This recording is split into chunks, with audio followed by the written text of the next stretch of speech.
12वीची परीक्षा यशस्वीपणे संपवून मावस बहिणीला दुचाकीवरून घरी नेणाऱ्या तरुणाचा भीषण रस्ता अपघातात जागीच मृत्यू झाल्याची हृदयद्रावक घटना समोर आली आहे। ही दुर्दैवी घटना मंगळवारी 10 फेब्रुवारी रोजी दुपारी शेवगाव तालुक्यातील दैफळ रस्त्यावरील एरंडगाव परिसरात घडली। मिळालेल्या माहितीनुसार 12वीची परीक्षा संपल्यानंतर भावाने आपल्या मावस बहिणीला परीक्षा केंद्रावरून घरी आणण्यासाठी दुचाकीने नेले होते।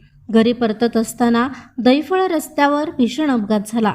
या अपघातात तरुण भावाचा जागीच मृत्यू झाला तर बहिणीला गंभीर जखमा झाल्या असण्याची शक्यता आहे।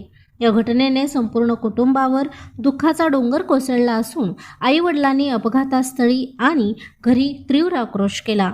आमचा मुलगा फक्त बहिणीला सुरक्षित घरी आणण्यासाठी गेला होता, पण काळाने त्याला आमच्यापासून हिरावून नेले, असे ते भावूक होऊन म्हणाले।